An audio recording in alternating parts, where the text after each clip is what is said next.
Good afternoon, everyone. I'd like to call this meeting to order, please. Good afternoon. Let's quiet down, please. Thank you.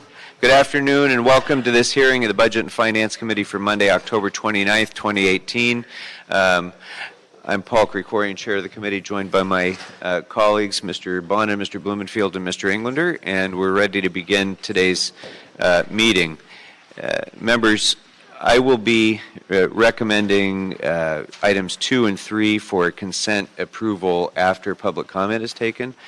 So if you want to have a look at those items and see whether you have any questions or concerns. I'd like to ask before we begin the agenda items, how many people are here today relating to a lien on your property, item number 4? Okay. So where are my representatives of building and safety? Are they already in the other room? Okay. So for those of you who are here on a lien, if you would like to speak while we're taking up some other budget items in the hearing, if you would like to speak to the representatives of building and safety, they are just in the room right behind us. You already did? Okay. Ma'am, you have not? You did already? Okay. So I offer you that, but if you're already finished with having that discussion, then that's fine. Okay, as long as you've already had your conversation with them, I just wanted to give you that opportunity to use this time to go and talk with them, but that's fine. You will have a chance to speak in a little bit. Okay, so, and because some of you are here for the first time, and because many of you are here because you have to be because of the FSR and you wouldn't otherwise be, let me just say we're going to take up some public comment on our items before we begin the meeting. I do want to let you know that sometimes some of our speakers in public comment may use language that many of you would find, that virtually everyone would find offensive. And for that, I apologize in advance. Feel free to step out of the meeting, especially for those of you who have children with you.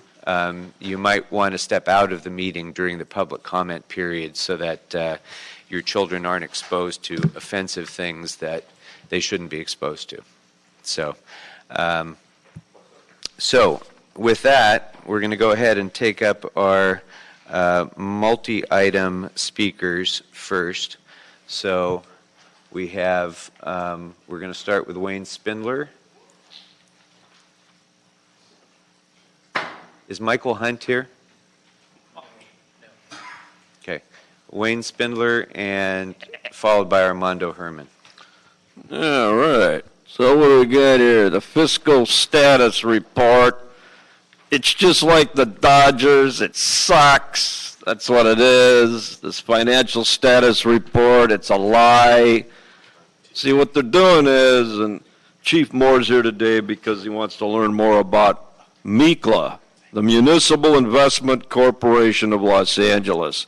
Now, what they're doing is they're papering over their budget by borrowing money through Wall Street using a corporation called MECLA. Then the people lending the city money are getting tax credits, and then they're funneling that through Wall Street while they tell you they're against Wall Street and the big banks. So these people are running a sham, and I hope the Chief Moore arrests Paul Krikorian. I hope he arrests Mitchell Englander, and I hope he arrests Mike Bonin for driving under methamphetamine all those years and almost killing those people. Now, as far as Mr. Bob, the jury's out for Mr. Bob. I think he's trying to be honest. I think he's trying, you know. So now we get to number 3, the departed, the late Mitchell Englander, who recently has passed away. And we're having services in December for him. He was a great council member. Speak to the item. CD 12. So the Porter Ranch Art Memorial Englander Trust Fund, yes. And we all know that Mitch fought hard for the district, but his demise has left this money in this trust fund. So what we're going to do is we're going to give this money for spray cans, and we're going to bring taggers up to the 12th District to have an art contest, the Mitchell Englander Tagging Trust Fund Contest. The winner gets $100,000. So again, thank you, and let's adjourn today in the memory of Mitchell Englander. Armando Herman. Start the clock. Fuck. Already agitating a confrontation here with us. I'm here to remind you that with these 300 liens on record, I demand that on public's interest you waive all the interest costs and allow these people here who you've created a financial harm and some psychiatric disabilities because they're trying to figure out, why is the city attacking me? Well, I'll tell you why. I've been protesting on liens for the last 10 years, and these people are running the city out of money. So what they plan to do is to extort you people that have liens by not allowing you simply to pay for the so-called ticket. So before you leave today, ask them for a receipt that you're happy with to confirm that you're only going to pay for the lien that was started, and fuck building and safety for issuing you that 300% interest charge.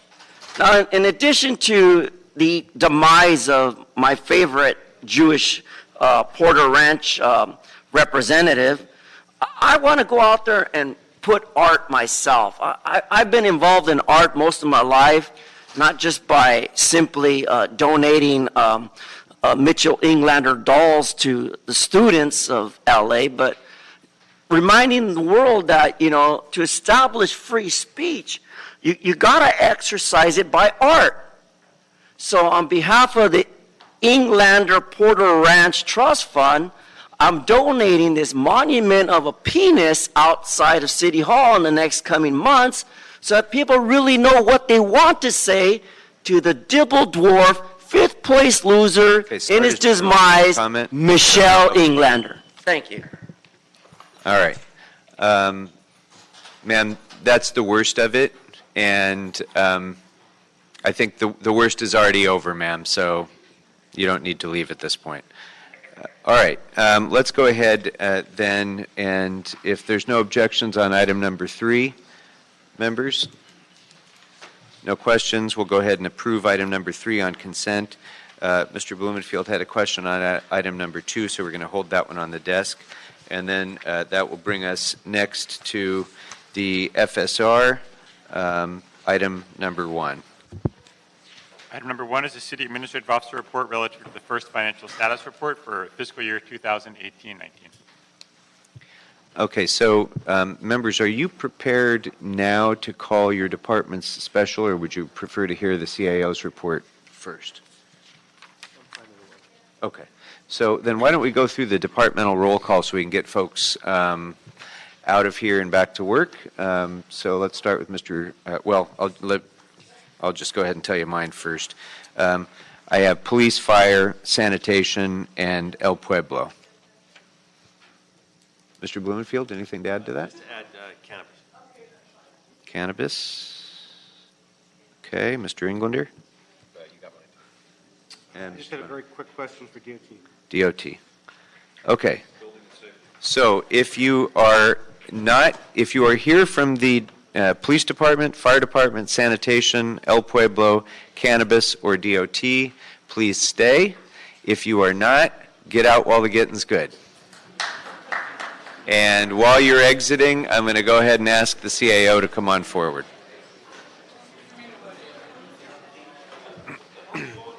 Thank you all for coming down. Sorry for the inconvenience.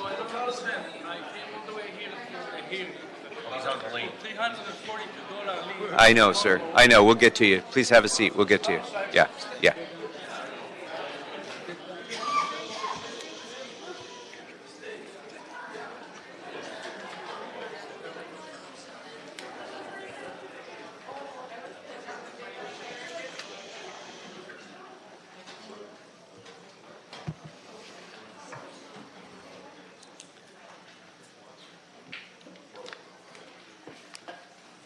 All right. And I'm sorry, if I wasn't clear on that, the folks who are here on liens, go ahead and have a seat and be comfortable. Just, we'll get to you in a minute, okay? We're going to hear this agenda item, and then we'll go to the liens. So,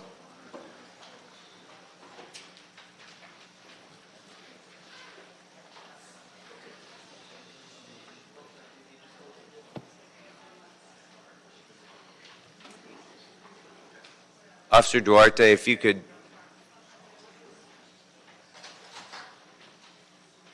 Okay. All right.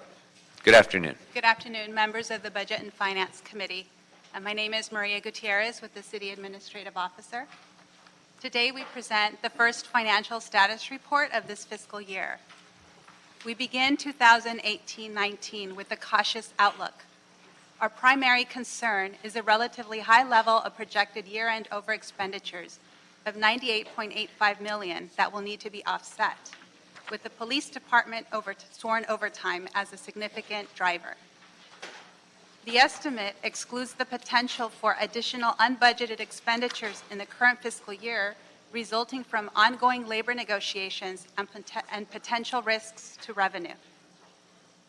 Relative to the reserve fund, while the reserve fund level is at 5.76%, which is approximately $356.5 million, which is above the 5% policy threshold, we would like to note that it is lower than in recent years. This restricts the city's ability to rely on the reserve fund to manage the current year budget and address any unanticipated budget impacts without dipping below the 5% threshold. Our cumulative reserves are at 7.79%, which represents approximately $482.5 million. Addressing these financial risks facing the city will require both fiscal prudence and budgetary restraint. Therefore, we are recommending that city departments manage any projected year-end overspending within existing resources and work to meet budgeted revenue targets. Also, should labor agreements be reached in the current fiscal year with employee bargaining groups, this office recommends that city departments absorb any current year fiscal impacts to the extent possible. Because the degree of risk is relatively higher than it has been in recent years, this office also recommends continued analysis, especially of the most significant driver of the projected overspending, which is police department sworn overtime. We have two recommendations in this FSR relative to these report backs. And lastly, if upon our continued review, our ability to mitigate these risks within existing resources prove insufficient, this office will make recommendations for actions to strategically curtail spending in an effort to protect the reserve fund. Relative to revenue, for fiscal year 2017-18, our final general fund receipts were $5.82 billion, or $24.9 million below the revised budget. This deficit was primarily due to shortfalls in utility users' taxes, documentary transfer taxes, departmental receipts, and grant reimbursements. As far as our current year revenue is through the end of September, and it's projected at $25.3 million above plan receipts. This is driven by property tax, departmental receipts, sales tax, and transit occupancy tax. We'd like to point out with only 3 months of revenue data, it is still too early to project year-end revenue. However, we highlight known revenue shortfalls and risks to revenue. These include the electricity users tax revenue, which is $9.5 million below plan, and parking fine revenue, which is $3 million below plan. Business tax revenue is $2.1 million behind plan, and this is due to lower than adopted quarterly receipts from cannabis business activity. We're also tracking our departmental revenue, which includes $13 million in billboard leasing and modernization receipts that require mayor and council action to implement. There is the TOT revenue, which includes $52.3 million in budgeted receipts from short-term rental activity, which may be reduced if pending home sharing policies restrict this activity. The documentary transfer tax, which declined in 2017-18 from the prior year, faces downside risks with rising interest rates and decreasing affordability. As previously noted, we did identify $98.85 million in projected year-end overspending. The recommendations in this FSR address $7.65 million of this overspending, leaving $91.2 million to be addressed after consideration of this FSR. This office has also identified potential future actions that, if taken, could address an additional $43.56 million, leaving $47.64 with no identified solutions at this time. The year-end expenditure imbalance is largely attributed to projected overspending of $51.2 million in the police department, largely due to sworn overtime expenditures and front funding of approximately $9.9 million in the Los Angeles County MTA-related expenses. We note that our estimate is $12.29 million less than the department's estimate of $63.49 million. The difference in the year-end projection is attributed to sworn overtime assumptions. Our other driver is the projected overspending of $21.7 million in various accounts within the fire department. However, this is due to the delayed processing of prior year reappropriations and pending mutual aid reimbursements. There is also a reversion of $10 million in prior year funding for the Ardon settlement. And lastly, another major driver are general fund liabilities of approximately $4 million from the overpayment of related costs for solid waste funds during fiscal year 2016-17.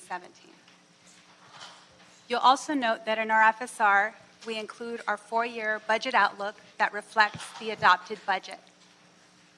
This budget outlook projects deficits for the next 2 fiscal years, followed by 2 years of small surpluses. The projected deficit for the 2019-20 fiscal year is $160.3 million.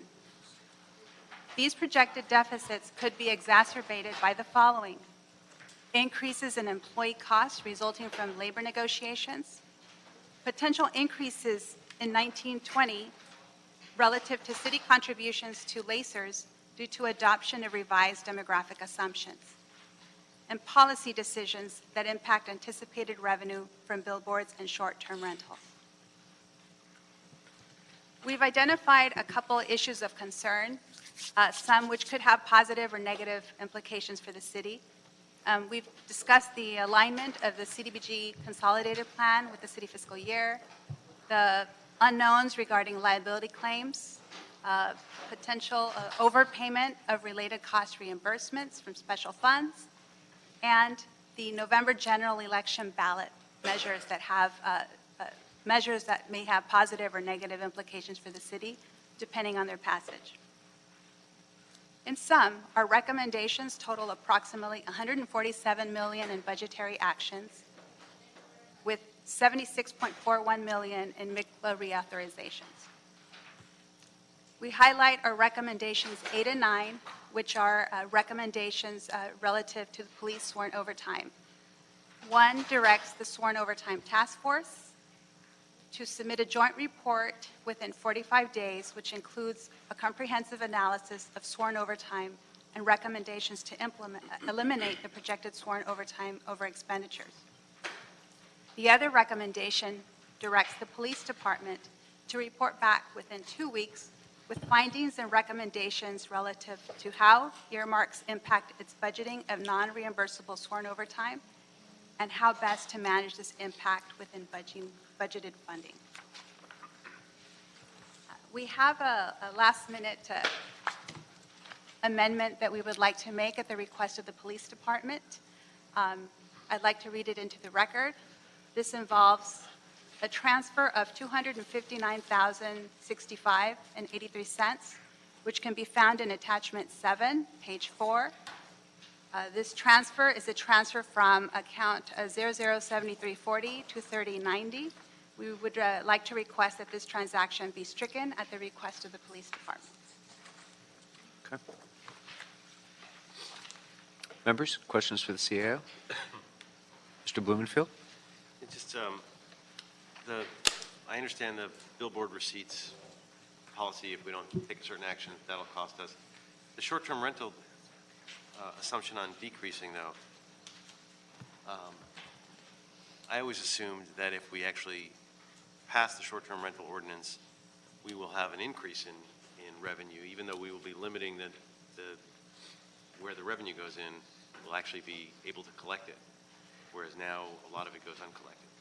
Is my assumption wrong on that, or how did we come to that decision, and how much money is really at stake? Or maybe that's the wrong question to ask at the moment. Councilmember Rich Llewellyn from the CAO's office. We have actually issued reports before which are pending in Plum, trying to estimate what would happen with the various proposals if you restricted the number of houses, if you restricted how many days. We have estimated, even though there is some counter that maybe enforcement and sort of compliance would go up, but we have tried to estimate what we think would be the diminution in value from current, mostly Airbnb numbers, on how many of their current providers are, for example, multi-home providers or operate more than a certain number of days. They have given us their data and been free with their data, and that's been the best data we've had to try to make those assumptions. Your point that possibly compliance would go up, and we don't have good data yet from VRBO/Expedia, but Airbnb has been good with their data, and that's what we based it on in the past. Okay, and I guess we'll look at this more closely in the Plum Committee, but thank you. Mr. Bonnet? Mr. Anderson? Just small thing, but on the UUT coming in below plan, any explanation for why that is? Is it just due to reduced electricity use? What was it, $9.5 million? Yeah, I mean, it's not huge, but... Well, it is too early in the fiscal year. However, what we're highlighting is that there is a continued downward trend. And there was primarily it's a shortfall in the electricity users tax receipts. And we're continuing to see the downward trend that we saw the previous year. So it's at least indirectly a function of conservation and reduced electricity utilization, it sounds like. So. I don't have all the details as to what's feeding into this downward trend, but I could provide that information to you before this gets to the council. Okay, thank you. Go ahead, Mr. Just Hunter. to add one thing, Yeah. if you could just maybe look at it, if there's a way to look at it, I don't know if we can look at it by industry or by geographic area. Maybe there's some other indications there on operations of large manufacturers that we can pinpoint. It's a significant number. Might be Maybe there's some more information. Might be in the something data we that get we from can- the DWP. Yeah. Okay. All right. Thank you very much. Let's go ahead and invite up the Chief of Police and the team from the LAPD, please.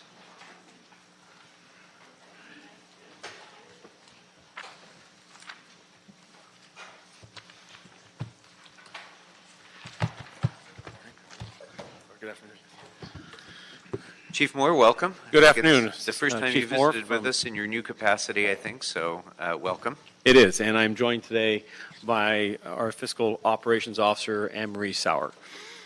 So the report before you, the first financial status report, in my review and information provided to the CAO it's consistent with we're all in agreement that we have a shortfall, if you will, a structural one, in the sense that the amount of resources provided to us, particularly overtime, has fallen short of what we can project our usage patterns will be, both for obligations that are reimbursed, which are very clearly defined and can be anticipated, but also in our non-reimbursable accounts, extended watch, the cost of conducting investigations such as homicides and other crimes of violence. Those are attending court, on call, and so forth. These are areas that we monitor very closely and we track weekly and provide feedback and controls to our area commands. And we felt it was appropriate on my first staff report to be here and to answer questions of the committee as to concerns relative to these unfunded the situation we're in. We agree that the strategies identified with the effort to reduce Certain overtime hours is something that is well within my purview, and my stated goal of a 5% reduction for matters such as investigations, areas that we do have the ability to send people home rather than continue to have them work on a particular area of an investigation or pursuit of an individual, are things that we will strive to achieve. I'm also hopeful, and while I tell my staff that hope is not a strategy, we have called out as part of this, we think, a responsible act, which is to identify emergency reserves. We think that a city such as ours and an operation such as ours, that it's only responsible for us to look and see in prior periods emergency responses to fires and other natural and man-made events should be anticipated, and monies or hours should be set aside for that. There is an area there that, depending on how the Santa Ana winds, for instance, work this year, as compared to prior years, there is potential here for us to save in excess of $5 million from these projections. Additionally, we're committed to maintaining our standby pay and our holiday pay, things that are provided by the MOA as obligations or responsibilities that this fund must sustain, to maintain control of those and ensure that we are, each holiday that has been provided, that's compensated for, particularly the standby pay, that we not expand that strategy as an effort to ensure control over this fund. Lastly, the 2-week report back, we will be prepared. We're prepared today, but we'll be prepared to bring it back before this committee to identify that the impact of earmarks or set-asides as a strategy within the current budget, as well as in previous years, and what that is, how that is impacting our non-reimbursable account, how that functions, such as the jail transport, human trafficking, cannabis enforcement, strategies that the council called out and approved as part of our base allocation of overtime, how those discretionary actions are further impacting or complicating our ability to meet the budget as it is within the monies that have been set aside. Lastly, we recognize that the overtime study group, I'll call it a study group, the efforts of the CAO, CLA, this department, to look and identify means of which we can improve our performance, but also structurally design a budget and an account that allows an organization to strive to achieve for efficiency, but make those efforts within grasp.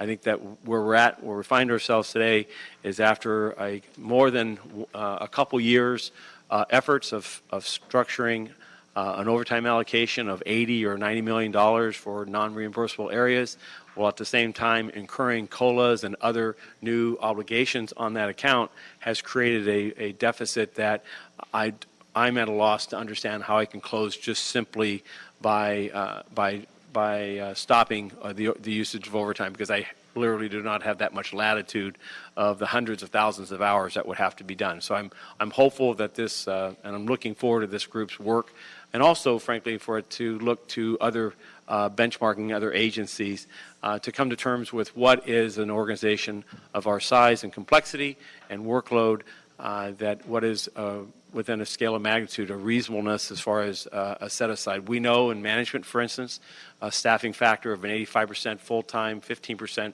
variable is a standard business practice, that overtime has a role in any staffing formula as ability to anticipate or to deal with unanticipated circumstances.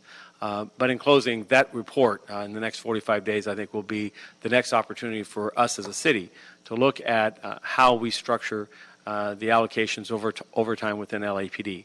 Lastly, I'm happy that and appreciate my staff's work, as well as the CAO and the CLA, in working through all the other complexities of our budget, whether it be equipment or software, office, and other responsibilities that it takes to run an organization this size.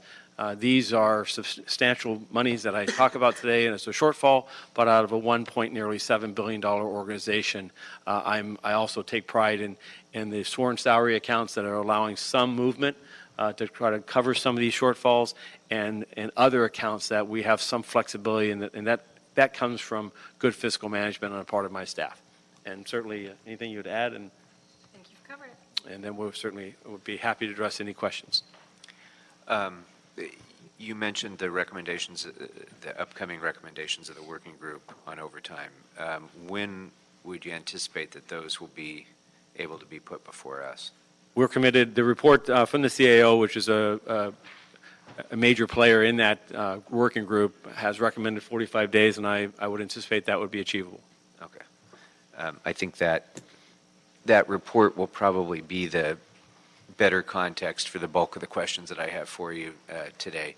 But I did want to ask you, just this is the smallest thing that you'll be asked today probably, but how does the department utilize standby pay?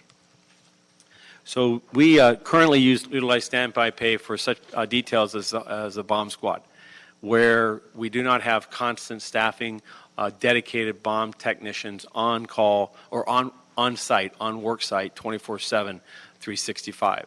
And so during the hours in which those on-duty resources are not at work, we provide for a small contingent of personnel to be within 1 hour's arrival to a scene. That allows us to optimize the size of the bomb squad in a sense of constant staffing, to minimize it and assign those resources during hours and time which we can most anticipate these calls.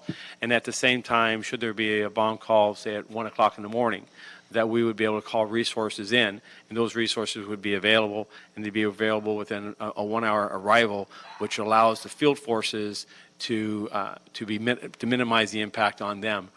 The other contrast is in the absence of such standby is those field resources are required to hold those scenes, inconvenience the neighborhood, potentially jeopardize public safety because of a lack of available standby resource. The other area that you see this in is in homicides.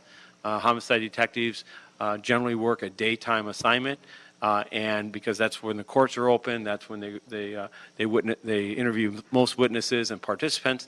However, the violence of homicides often occurs at night. And so the ability for homicide detectives to be available is a contractual one of a standby compensation, that they are notified and they respond within a 1 hour arrival.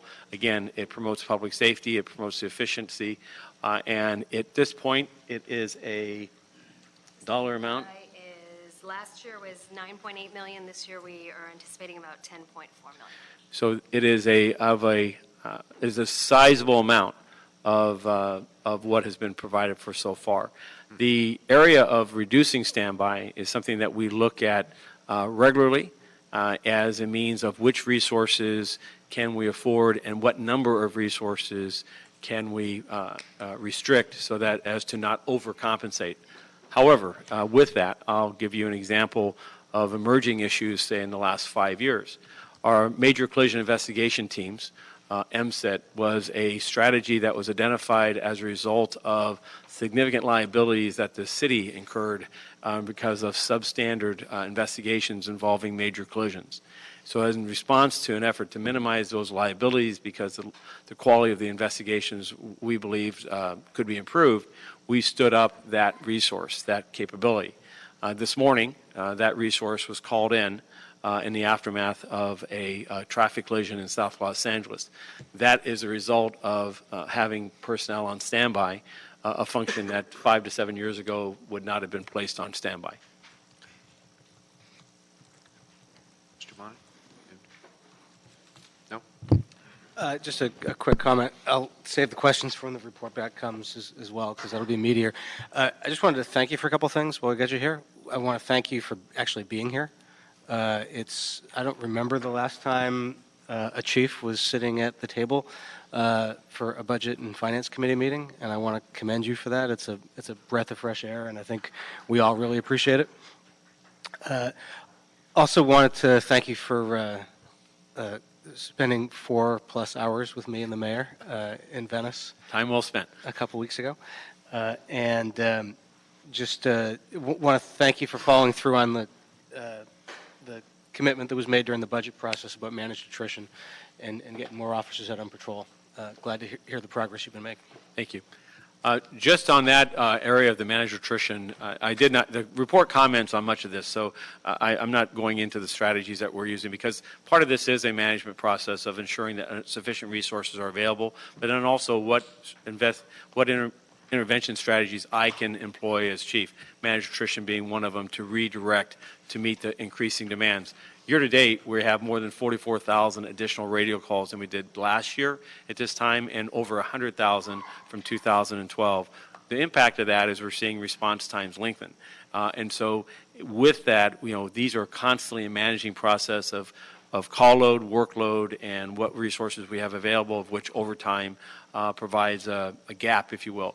But I am encouraged that we just recently did an opening interview with the consultant firm looking at the basic CAR plan and looking at our staffing model and looking at how the use of overtime is included in that, as well as just general staffing and the size of our organization and the philosophies of community policing that we talk about is to identify what recommendations for the city and ultimately for myself as far as future operations. I'm hopeful there also to be an opportunity that this committee, as well as public safety and the larger council and the mayor, can look to say to help shape the narrative of where do we go in the next 10 years. Mr. Englander?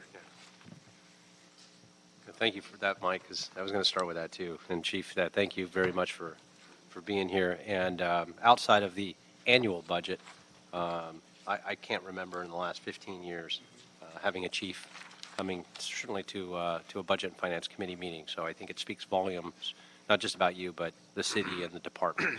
I think we all recognize and appreciate that. A couple things. In light of the study that's coming back, I'd like to put something out there that we take into consideration the song and dance we play every year of the LAPD overtime, that we always, by design, underfund where we're at, to try to push also as a mechanism for the department to make sure that they manage overtime, because it is such a significant dollar amount. And I think the department, under your leadership, not just as chief but prior to, has done a much better job than years past, without a doubt, which means that we're probably closer to a true-up and where we're looking at in the last couple of years of what it's really going to take to fund, and then to know what your budget's going to be so you can manage and work within that. I would stress that we really need to consider that in looking at when the report comes back, is really funding what the department needs rather than underfunding and coming back every FSR and trying to find the money. And I think it's more important now than ever, as we're in good financial times and the city is strong, but that's not always the case. Hasn't always been the case, and it won't always be the case. And so in those very difficult times, if we actually true up where we're spending and managing overtime money today, it's going to certainly help in the future as we have to start cutting back other programs or city services in bad financial times. So that's critically important.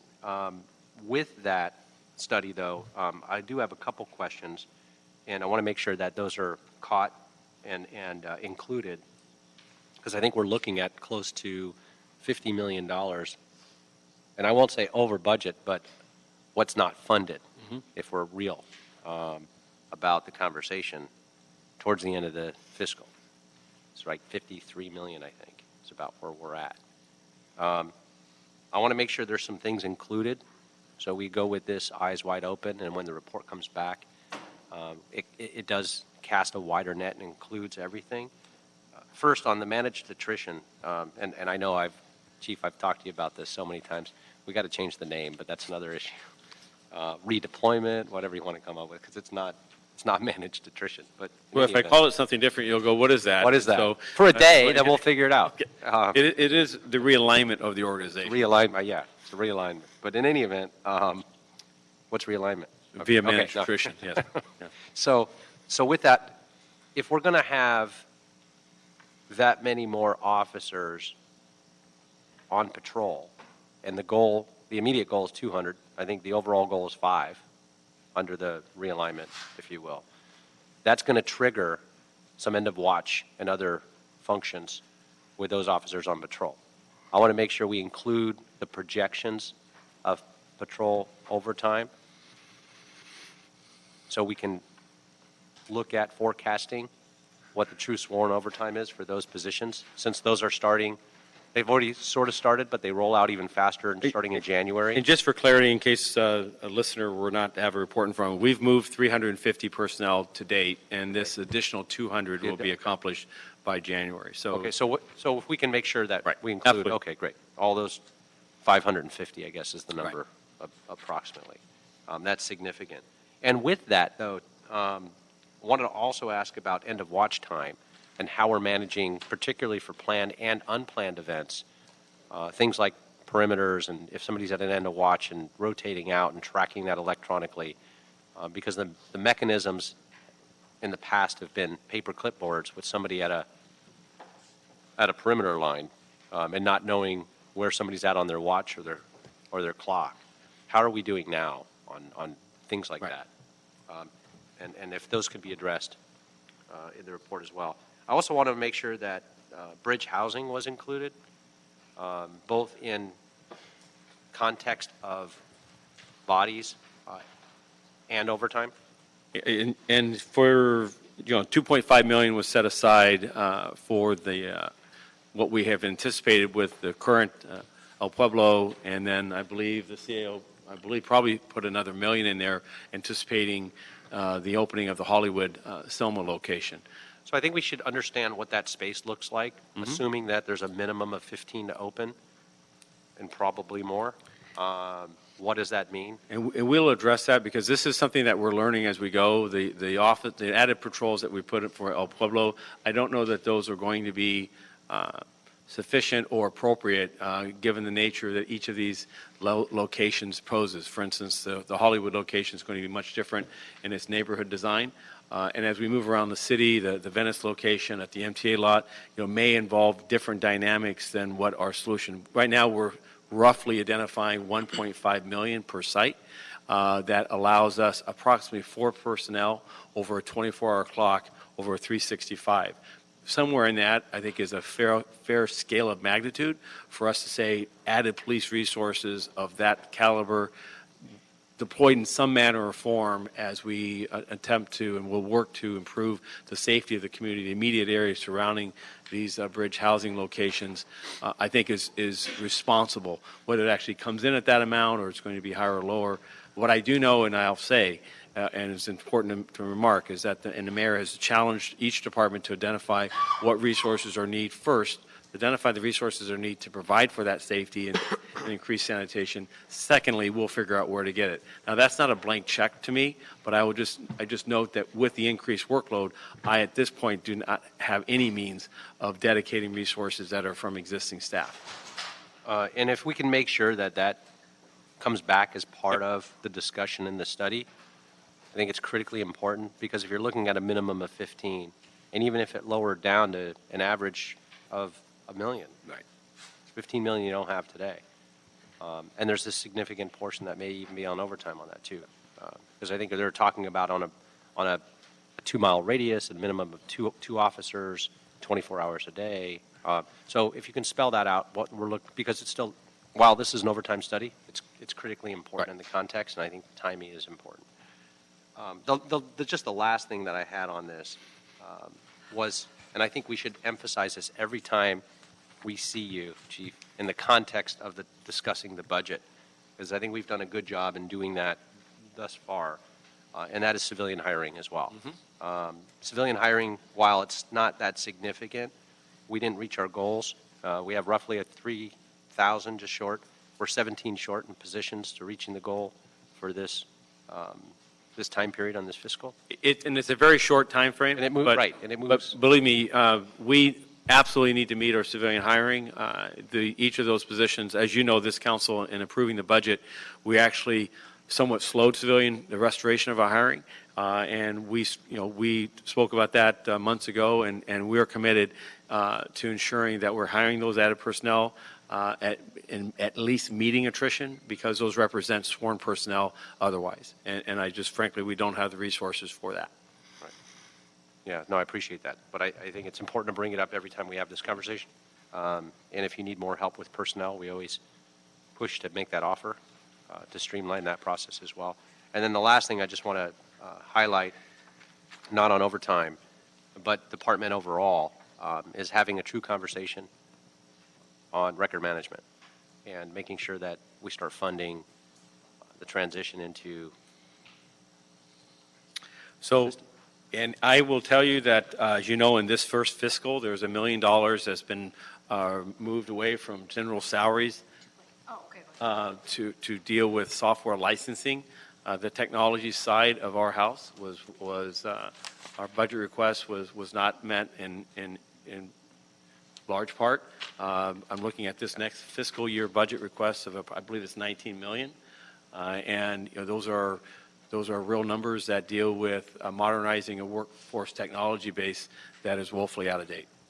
So we welcome that conversation.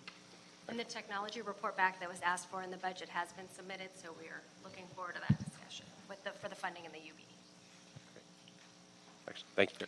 And I hope that part of that package will also be investments that will enable greater efficiency with CPRA requests, notably, because that has been, in years past, a costly problem. So, yeah. And recent legislative changes has increased that tenfold. And it's going to be significant. I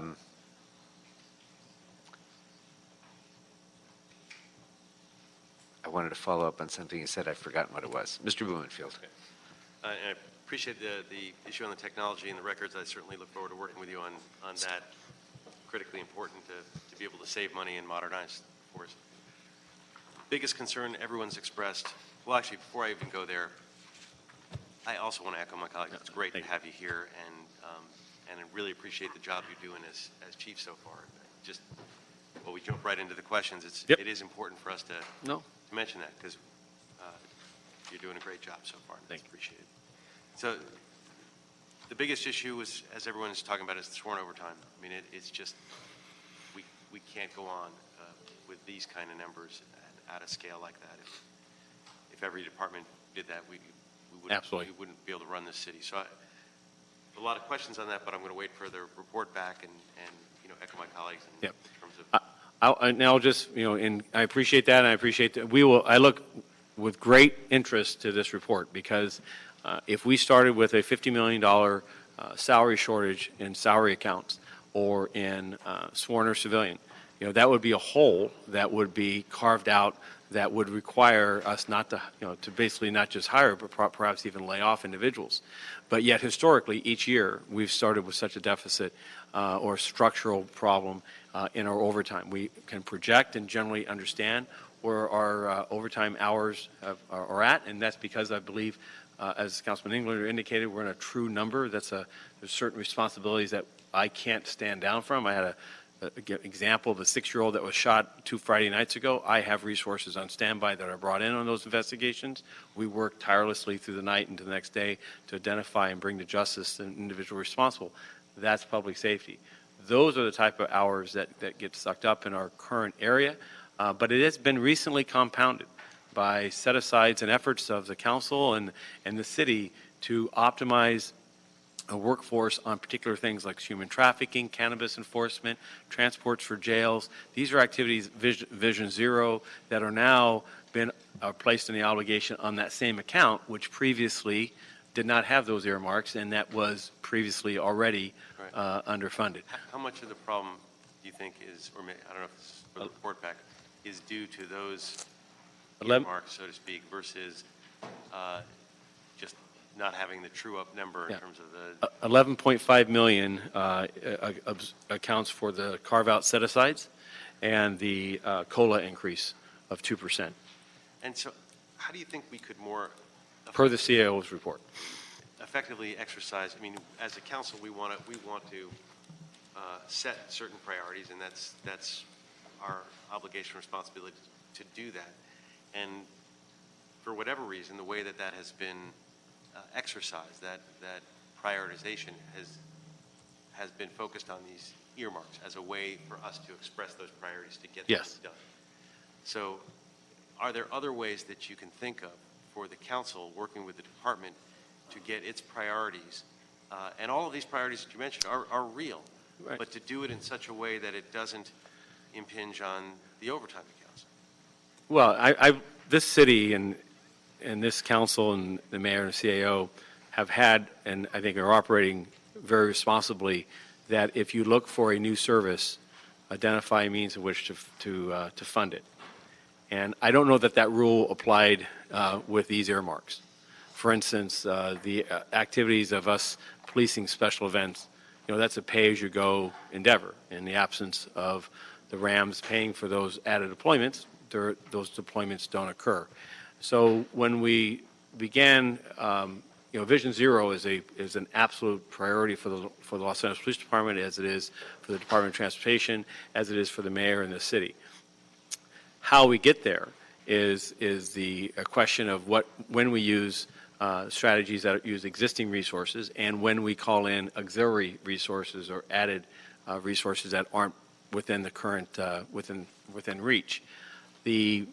What's critical to me is that in each of the activities we talked about there, with the exception of perhaps even the cannabis, we provide some level of service. We work on human trafficking, we work on cannabis enforcement, we work on Vision Zero as an effort to provide for public safety involving vehicle and pedestrian traffics, and they have a allocation or a portion of an officer's day.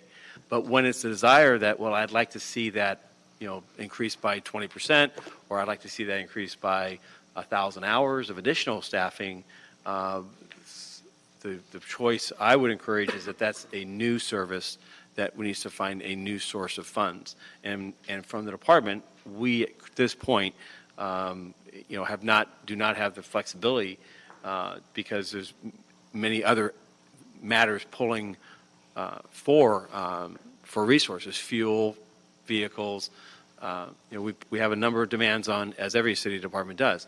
But I think that what is different is that in sanitation, for instance, as LA San Public Works, if you need a certain amount of added sanitation services, generally the department has come back and said that is going to be a $550,000 added assessment. That if you want this added widget, then it costs this much additional. The police department, recognizing we're such a huge part of this budget, and it's expected that we have some elasticity in it. I think there's fair at times for us to find means within our existing resources, and other times it's upon the general manager to say back to the council and to the CAO, I don't have the flexibility. If you can show me where, I'm more than happy. And that's where I really appreciate the leadership in LA City leadership coming together in this task force. We're an open book. If there's areas of our operations that people believe are inefficient or are not achieving the public safety goals that we've stated, let's identify them and we'll have that conversation. And so I think right now the earmarks or the set-asides have amplified. They haven't caused the problem, but they've amplified the structure of it, the depth of it. And it's tricky because if we start calling out, we want to prioritize X, Y, and Z, and then we're in the position of having to say, and we're going to cut, A, B, and C instead, that also causes problems, and it pits elements against each other that are all priorities and constituencies, and we need to figure out a way to do it where we're not necessarily in the position of and then you don't want us in the position of combing through the budget and saying this is more, cut this, do this.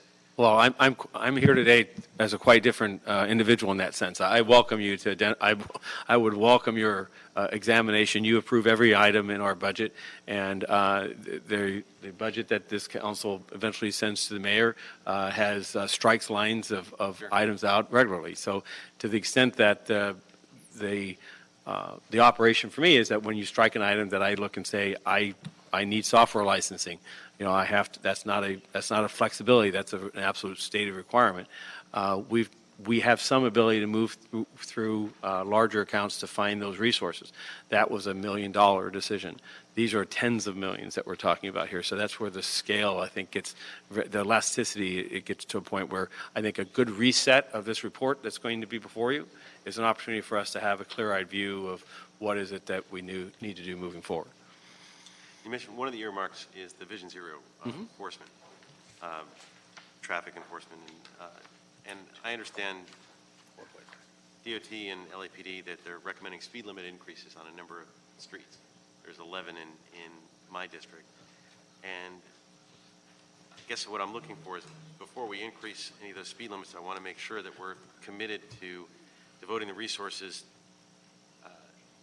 to enforcing on those speed limits? Right. Because that's the trade-off constituents So- are being given.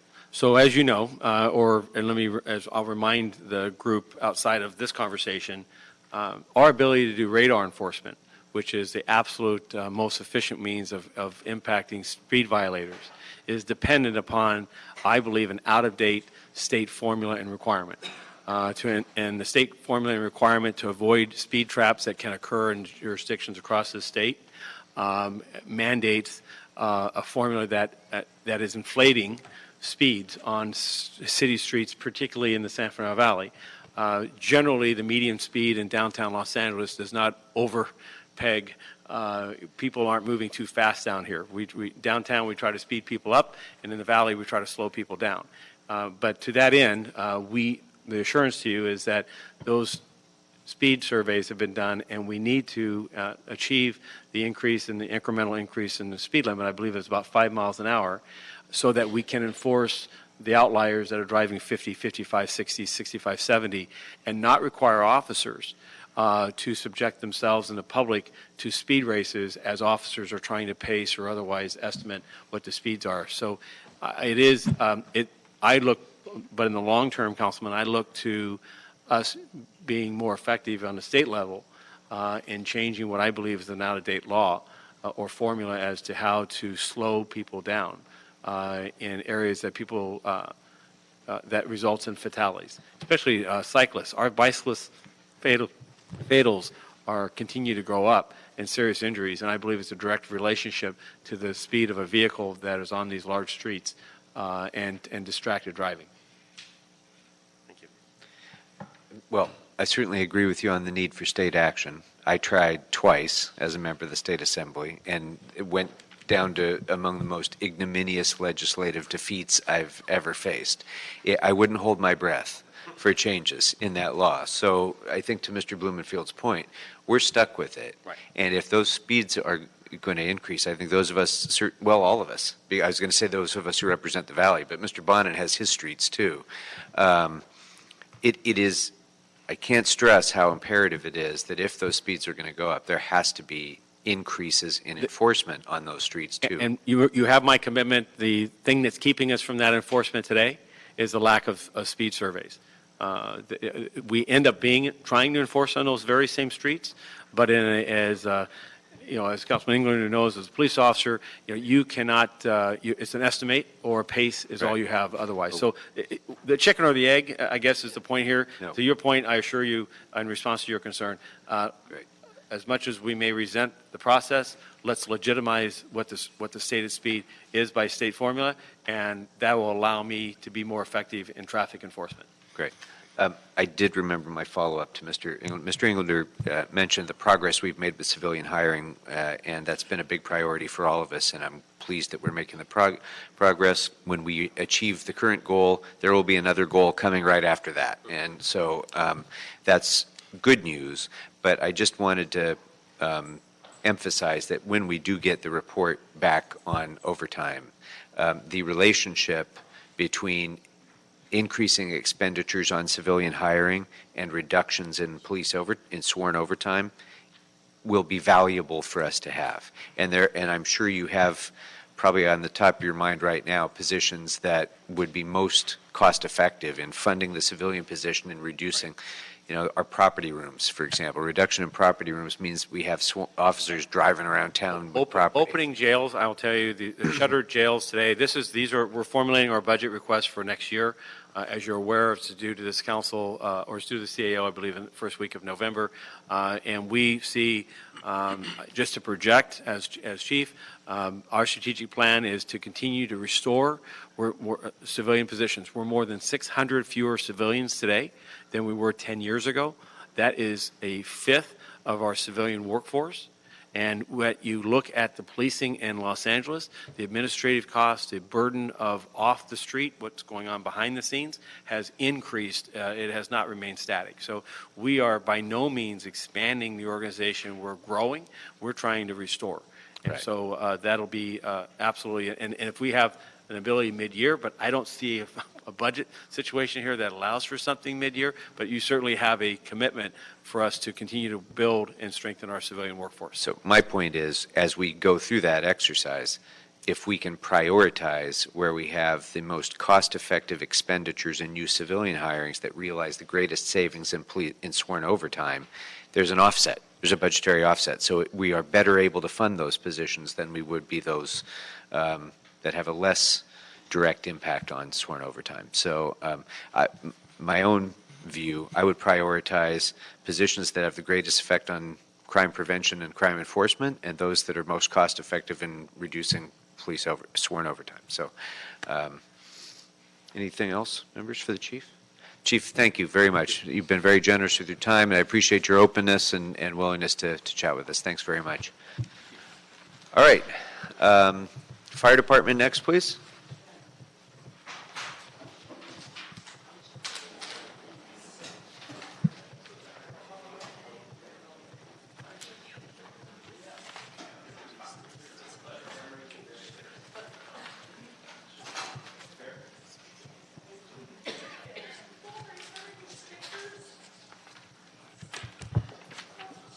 Mr. Herman, be quiet. All right. Good afternoon. I just had one question with regard to reimbursable expenses. I wanted to get a sense from you how much of the current anticipated shortfall is attributable to reimbursable expenses, and how much of that is likely to be continue to be a problem at year end, depending on the pace of reimbursements. Emilio Rodriguez, Fire Department. The reported deficit of $12 million in a report before you that takes into consideration the anticipated reimbursements for outside deployments that obviously can't be collected in a single year due to the magnitude of deployments we've had over the last recent years. But the deficit is in line with our budgeted receipts from the reimbursements coming from other agencies. We may actually see more reimbursements over the course of the year. I did speak to our revenue staff just before the meeting. They were optimistic about an additional $2 million potentially coming in. That would further reduce our deficit to roughly $10 million. Okay. Great. Thank you. Mr. Englander? I was going to ask on the same, but also it looks like by the year-end projection on the department, it's anticipated to be close to what, 98 million? I'm sorry? The year-end deficit, based on the trajectory where we're at now, where does it put us at the end of the fiscal? Year-end would be, we're currently projecting about 12 million. After netting out interim appropriations and 3 million from the UB for sworn overtime, so it's a net of 12. Right. We're optimistic that may actually be lower, depending on additional delayed reimbursements from prior years. Okay. What restorations do we have left that we haven't done in terms of where we were in closures and going back to filling vacancies? What's our snapshot look like today? Some more restorations in this fiscal year. Right. I don't have the exact number on our current vacancies. In prior years, we had field vacancies in the range of 200 to 300. It's down to a level where we've been able to reduce the drill classes from 3 in prior years. We had as many as 4, I think a couple of years to, we're really projecting 2 drill classes next year for a total of 130 recruits, and that's in line with our current projections for attrition. So in terms of what's left, you don't have the numbers now in restoration. I'll follow up later. Not offhand, sir. All right. Mr. Blumenfield, you're good? Mr. Bonin, anything fire department?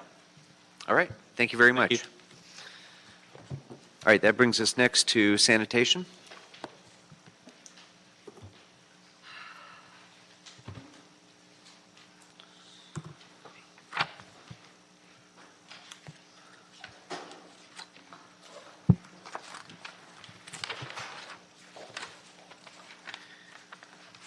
So I wanted to ask you about one of the explanations for shortfall in the report indicates that there were clean streets expenses relating to typhus. And I wanted to just get a sense of what the change in the number of typhus outbreaks there have been in the city of Los Angeles compared to past years. I believe for the typhus, it was unplanned charge. It was never something that we expected. And what we did was that for the OHS cleaning area, we expanded the cleaning area, and we're doing overtime in order to clean those expanded areas. Yeah, and I get that, and I'm glad for that, but I just guess I want to understand how typhus, what change in the number of typhus cases that there's been to justify the decision to overspend the budget on that. Well, we never had a budget for the expanded area before. That's my point. So unless there has been some change in the circumstances that dictate varying from the budget that was presented to sanitation by the council and the mayor, I'm struggling to understand why a different decision was made based on a news report about typhus, when it's my understanding that there hasn't been an increase in the number of typhus cases within the city. There may be county-wide, but so why are we internally making a decision within sanitation to spend differently than what was presented in the budget? So I believe the mayor was the one that instructed sanitation to do this work. We have a weekly CENTCOM meeting with the mayor's office, and the last report, I think we did an inspection back in October 23rd or 24th. They hired a pest control advisor, and they found about 175 burrows with rodents in them. And so I think the action has been to hire a licensed pest control advisor. The challenge has been that when you eradicate the host, the fleas just find another host. So they're trying to address that challenge right now. And the reason we're not recommending any type of funding to address this issue is because with the Bureau's budget, we can possibly find the savings come year end, possibly. So Great. From a budgetary standpoint, it's not that significant. I guess where I'm going with this is sometimes a story makes the newspaper and people flip out about it, and I want to, it's my understanding that the number of cases of typhus, despite the reporting, is no different this year than it has been in years past. Is that not correct? Councilmember Rich Llewellyn from the CAO's office. The original typhus outbreak was ultimately what turned out to be a modest increase over annual numbers. There was a localized center in the Skid Row area, and County Public Health, which you know is our public health agency, put out a special announcement about the typhus outbreak in Skid Row, saying that it was they would say it was not designed to be a public health alarm with 3 exclamation points, I think, but that is how it was reported. There has been a modest increase in typhus in Skid Row. In the city of Los Angeles, that's the only city of Los Angeles neighborhood, but in the city of Pasadena and in unincorporated Willowbrook, there have been several pockets of typhus. It is an annual disease, and it is a modest uptick, but one that the county put out as a bulletin that they felt they had to put out as their public health hat that I believe possibly one would say the media overran with. Thank you. I think that was well said. Okay. Members, anything else for sanitation? Okay, great. Thank you very much. Okay. I just had a couple quick questions for El Pueblo.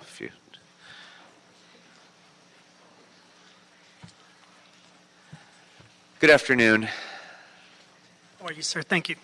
I just wanted to get a quick take from you on the Bridge Home project and what your increase in security costs have been, and why is it that you're having an increase in security costs when we're spending, I think the chief said earlier, an extra $2.5 million in the PD budget relating to that. So where's the disconnect between what the police are expected to be doing and your need for additional security? Yes, sir. Chris Espinosa, General Manager of El Pueblo Historical Monument. Okay, the main increase is amounts to some security costs that relate to parking lot number 5, in which the trailers were being installed. And so El Pueblo picked up the security costs prior to the opening of that. I see. And then we opened it, and then the nonprofit, the People Concerned, took over that function of security. The second part has to do with the storage trailer, and it is designed to accept personal belongings from the homeless community around our neighborhood. It is a trailer brought in by the Bureau of Sanitation, and it's parked on Paseo Luis Olivares, right next to La Placita Church. That facility is open Monday through Friday, about 8 a.m. to about 3 p.m. Anytime after that or on the weekends, El Pueblo is picking up the security costs to make sure that no one breaks into that storage trailer. As you know, the church next door provides evening meals for the homeless community, and so you get a lot of people congregating. We don't want to jeopardize someone breaking into that facility when we're trying to safeguard their personal effects. Right now, we're also looking at adding a second trailer because as the city moves towards enforcement of Municipal Code 5611, because there are numerous individuals around our neighborhood, there is the potential that a second trailer parked right next to the original will be there, and so that security services will still be required. And so that's the main addition.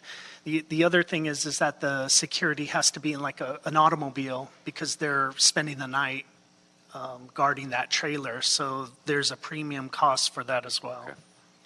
On the good side, I wanted to mention on our revenue, although we've lost a parking lot, right now we should be at 25% revenue to date, and we're at 32%, 32.6 revenue to date. So we're 7% above our revenue projection, and working really hard to make sure that we cover our costs. Great. All right, thank you. Anything else? Members? Mr. Blumenfield? Just listening to that, I just was a little confused. So the trailers, the security for the El Pueblo, the homeless area doesn't also cover the trailers? Like, there's no way to incorporate that? It has to be separate? Well, so we do have 24-hour security, and we have a contract with LAPD for about $550,000 annually. But the main security zones that they administer is... The $500,000, that's not, you said, with LAPD? Yes, it's... So is that on top of the $2.5 million, or is that part of the $2.5 million? There's no 2.5. The chief told us that we're spending an extra $2.5 million per area. Yes. And then we're spending an extra $500,000 contract with them. Okay. And then we have security. I'm just trying to yes, sir. lay it all out. I feel like let me assist with that. Okay. El Pueblo normally has a contract security services, and that's let's call it about $500,000 annually. Right. Nothing to do with the bridge housing. That's just nothing to do with the bridge housing. Okay. And we mainly make sure that the plaza area, but especially Olvera Street, is well monitored because that's the merchants and they have their goods and services on the street. And then we were asked to... There on Sunday with my family, it was very well monitored and taken care of. Yeah, a lot of people, I'm sure. Yeah. So then, in addition to our regular services, we were asked to cover 2 specific areas, the the parking lot 5, which has since ended. And then the second part is where the trailers would be. The trailers, they are monitored on off hours, so anytime beyond 4 p.m. until the next morning, and on Saturdays and Sundays. And they're only there specifically to guard the storage trailers. You know, at any time, mostly they walk around the neighborhood, right? They're constantly patrolling the neighborhood or responding to conditions that may arise. This security, and this is specifically related to the bridge housing program, they're sitting there making sure that those trailers aren't getting vandalized or broken into. Councilmember, if I could add, these are two separate programs. The bridge home site, part of the contract with the provider is they have to provide security on site, which if you've been to a community meeting or you have one in your district, part of what the provider will talk about is how much security is being guaranteed at that site by the provider. The voluntary storage site is actually, if you can picture El Pueblo, over at the church, quite a ways away, and is not being run by the nonprofit. It's being run by the city. And so we had to provide additional security for that. To the extent there's a voluntary storage site somewhere else than a bridge home site, we will have to provide additional security for wherever we put that around the city. And neither of those is inconsistent with the LAPD saying they're providing more generalized support for the neighborhood, which is what the chief was talking about earlier. Maybe as we design future ones, we can put those security, those trailers within the footprint of the bridge. We have been looking at that, sir. The main problem is just size. To have a resident serving neighborhood on a site for just the residents of the bridge home site, and then to have a public serving for other homeless residents, some separation of the two, and even if the same provider was running it, we currently don't have that many sites that are just big enough for having the two. And programmatically, we want to make sure the two services are consistent with each other, because the kind of in-house residents are getting different services than people just in the neighborhood going to storage. So we're looking at that, but that requires a big site.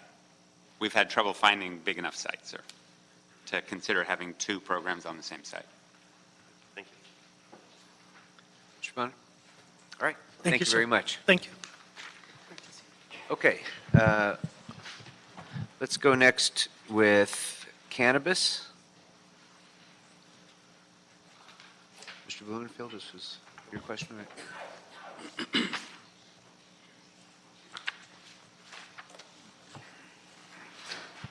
Good afternoon. How are you? Good afternoon. So the question about cannabis, we're 2 million below revenue projections. And trying to understand the cause, how our receipts versus the projections compare to other jurisdictions, including the state. And trying to also understand, is part of this, is it because we're not cracking down on the illegal shops that we're still having a lot of the revenue is being off-put to the shops that are not permitted? If we were to crack down on those, would we be seeing the revenue increase on the ones that are permitted, or does it have more to do with our pace in terms of licensing? We've been slow on licensing cultivation and manufacturing, which could be another cause. So I've suggested two causes, but I wanted to find out for real what you all think the causes of the decrease are, and do we expect that to change as those two factors I mentioned and whatever other factors you put in change in the future? Claudia Aguilar with the CAO's office. The revenue collected from the businesses is collected as part of the city's business tax. So the cost that we're referring to is strictly for the licensing. So at this point, I will let the department speak to the actual process, but that is related to the licensing. And when we created the new fund, we weren't really sure what the exact revenue was going to be, so we put in a number. And so at this point, we're trying to, based on our best estimates of how much licensing would be processed in that current year. Good afternoon, Jason Klein, Department of Cannabis Regulation. I oversee the licensing and compliance programs. So some of the slowdown in the business tax receipts is associated with the phased-in approach. So we have 169 businesses that have local authorizations that are engaged in medical and adult use retail sales. Those businesses are also vertically integrated. A number of those businesses did not receive temporary approval until after the start of the fiscal year. So when they were paying the business taxes for the Q1 and Q2, which covered January 1st through June 30th, they weren't included in the initial runs. So the department or the Office of Finance has been auditing those businesses, and they've basically given those businesses 30 days to come current on outstanding taxes from when they got local authorization from the department. But it does cover the period all the way back to January 1st. The third quarter closed on September 30th, and payment is delinquent if not received by the end of this month. We anticipate having updated business tax numbers by the end of next week or early the week thereafter. We believe that business tax receipts will be on track. We have 594 businesses that applied during Phase 2. 360 of those businesses have paid their application fees, or we're currently reviewing those. For the businesses that have been engaged since the beginning of the year, those businesses will be audited by the Office of Finance, and they'll be required to pay business taxes back to the beginning of the year. We anticipate that we'll begin granting local authorization to those businesses sometime in November. The majority of those businesses, if they are deemed eligible, will receive their local authorization before the end of the calendar year. So we do anticipate that the slowdown in the business tax collection is associated with the phase-in approach, and we haven't lost any money, and as those businesses are deemed eligible, we'll have the ability to go back and collect those business taxes since the beginning of the year. Thank you. Anything else, members? All right, thank you very much. Thanks for your patience. And last but not least on my list is DOT. And my understanding is that they weren't here, and I got my question answered. Oh, okay. Does anybody else have a question for DOT? All right, then I guess we're good. Thank you very much. Okay, members, were there any other questions or concerns, or can we go ahead and approve the CAO's recommendations?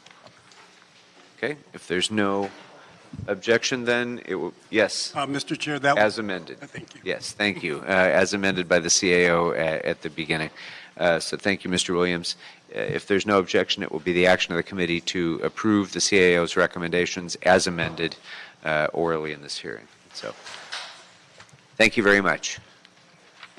Okay, so we're going to go ahead now and take up the liens.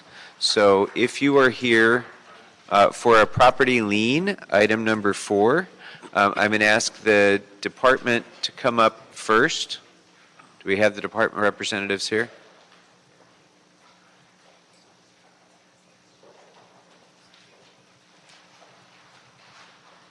Thank you.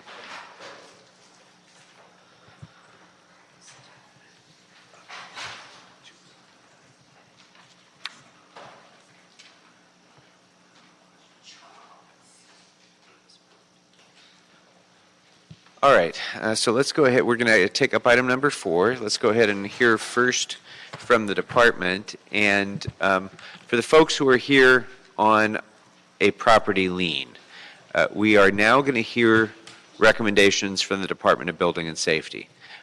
Some of their recommendations might include amendments based on conversations that they've had with you. So they will tell us if they are making changes to their recommendations.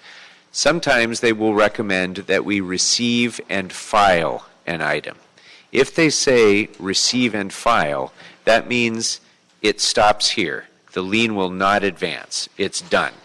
Okay, so there will not be a lien imposed if they say we are receiving and filing it.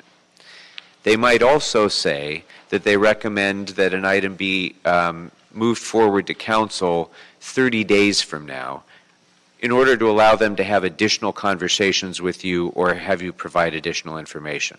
So as we go through the agenda, check for your property on the agenda, see which item number it's listed as, and as they go through their recommendations, note what they say. Because if they say receive and file, really, we're done. For all intents and purposes, we're done. You don't need to worry about a lien. When they conclude they're speaking, I'm going to ask anybody who wants to speak on that item to come on your lien, to come on up.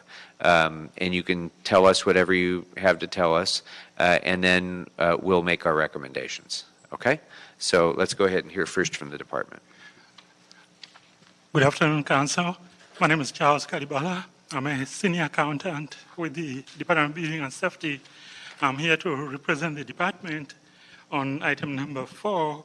My colleague is Senior Inspector Aman Gregorian, and is here to handle the technical aspects of the liens. The department submitted 30 items, 30 property addresses, proposing to file liens against, confirm liens against these properties for failure to pay inspection fees, non-compliance fees, and all related fees based on the inspections that were done. And the department recommends as follows. The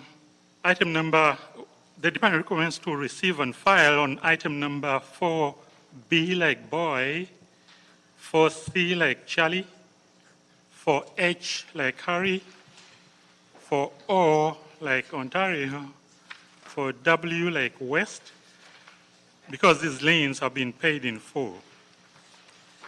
Furthermore, the department recommends to receive and file on item 4U like Unicorn, because the property was determined to be a lien-exempt owner-occupied single-family dwelling, ineligible for lien processing. Furthermore, the department recommends to reduce lien to $2,303.68 on item 4X, X like Xerox, because the lien was partially paid. The department recommends further that the following 2 items be received and filed. Item number 4F like Frank, 4AD like Apple David, because these 2 liens were rescinded. In addition... I'm sorry, what was the last one? It was 4F and 4 which? AD. Yeah, A like Apple. Should be received and filed. Yeah, should be received and filed because the liens were rescinded. The department further recommends the following 8 items to be submitted without recommendation. We've talked to the property owners, and there are various issues that need to be taken a look at. Recommend a 30-day continuation or recommendation without submission without recommendation. And those items are 4A like Apple, 4E like Edward, 4I like International, 4L like Larry, 4P like Paul, 4Q like Queen, 4R like Rest, and 4V like Victory. The department recommends that those be submitted without recommendation while we take a look at what's going on. Okay. Okay, very good. Thank you very much. So just to repeat, if you can look at your agenda, the following items will not go forward. The following liens will not go forward. 4B, 4C, 4F, 4H, 4O, 4U, 4W, and 4AD. Okay? And pardon me, Mr. Chair. Yes. Richard Williams, City Clerk's Office. We would like to also make a technical correction to the agenda. Okay. Item number 4A is Andrew, C is in Charles. The lien amount was incorrect on the agenda. It was listed as $2,940.56. The correct amount on the agenda should have read $3,285.65. Okay. Okay, very good. So with those changes, then,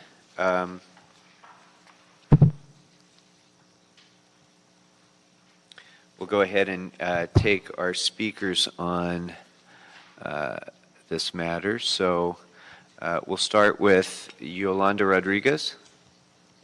Is Yolanda Rodriguez here? Okay. Is there a Mr. Toppin?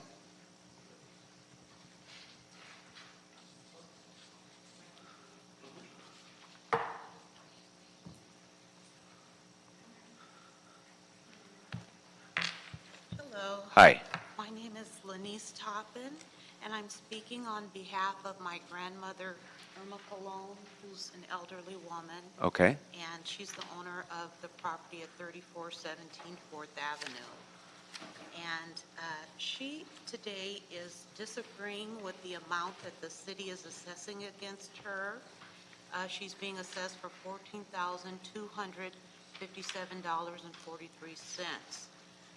First of all, she disagrees with the amount because the work performed was very low quality. It was very low quality, which made it necessary for the city to have to return to the property multiple times for additional work, racking up more fees. Secondly, the city is claiming that they performed work which does not correlate with the worksheet, the sign-in log at the property, and which the workers had to sign when they came in. And for example, they listed on April 29, 2016, that that they came to barricade the property, but on the HUD sign-in log for that day, they listed that they only performed custodial repair. And they charged her over almost $900. Okay, so what I'm going to recommend then on this item is the council member for the property is Council President Wesson. And so because you have disputes over the amount, what I'm going to suggest to the committee is this, that we advance this matter to council without a recommendation, and that it won't be heard in council for at least 30 days. That will give you enough time to go down to Councilmember Wesson to either speak with his staff on the phone, or you can go to the 4th floor today, right now, and go talk to his staff and see if you can show them your paperwork and make your case to them, and then he can make a recommendation to the council on your behalf when it comes back to council. I don't know what that recommendation will be, but it's better to have your own council member look at the details of this so that they can make a recommendation to the full council. Okay? So that will be my recommendation to the committee, to advance it to council. It won't be heard for 30 days, and that'll give you time to work that out with the council president. Okay? All right. So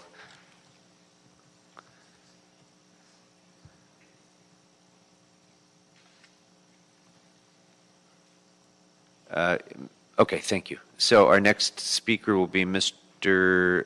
Ephraim, Ben Ephraim. And what's the property, sir? It's 4E.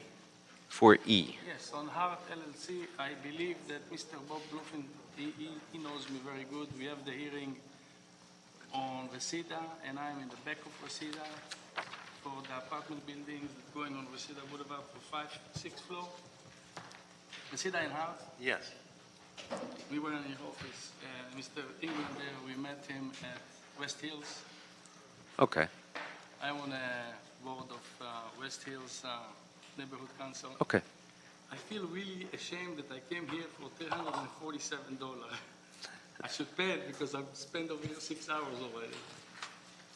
But, you know, the reason is that I don't want to pay it is because it's not correct. The city charged us for $347 in 2003. And my tenant, I signed them on a lease, and I got the lease over here from 2004. So the city obviously made a mistake, and whoever was there, I don't even know. I don't have the record because it said to have the record for 7 years. I talked to Nancy, the finance officer that we talk to her all the time, and my secretary talked to her. I brought 5 years of record to show that we pay on time, we're never late for the last 15 years or whatever since I bought the property. And, okay. And I don't understand. I talked to Nancy. I said, listen, I'll send you everything. Then I talked to her boss, and she said, you have to come to a hearing. So I come to the hearing. I send the paper UPS, and And I hope to finish this matter here and I don't have to extend it or anything. Okay, so Mr. Bloomfield. Yeah, I mean, I was looking at that one, and I really scratched my head, too. This was 2015 years ago? 16 years ago. Yeah. Mr. Herman, be quiet. Is there not statute of limitations or something? It does feel very wrong and odd that we go after someone 15 years later for $300. What's the story here? How is this just, it doesn't make sense to me, but go ahead. Well, we've actually talked to the property owner a number of times, and he's right. He's been paying well over the past so many years, but there's this specific invoice he didn't pay, and we tried to convince him to make the payment. He said he's not going to pay. He knows everybody. Why did it take us 15 years to ask him for this money? I think that invoice is from 2007. I think he's a little bit mistaken. We'll take a closer look at it and get in touch. Even, I mean, my notes here say 2003, but even if it was 2007, that's more than 10 years. Is that typical? I mean, that's just. Yeah. 2003.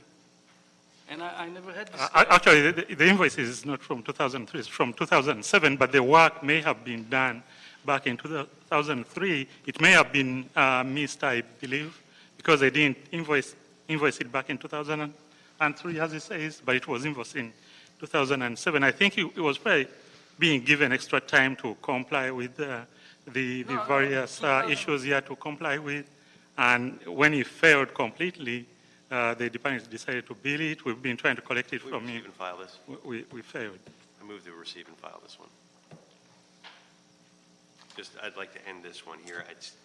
You've spent $342 worth of your time sitting through all this. Oh, yeah. And my recommendation, this is a very small amount for something that was alleged 15 years ago. And I'm going to recommend that we receive and file. Any objection, Second. members? I see no objection. Thank you All very right. Thank you. Thank you for your time. Appreciate you coming down. Thank you very much. Okay. More often. It's interesting. You're welcome anytime, sir. Okay, have a good day.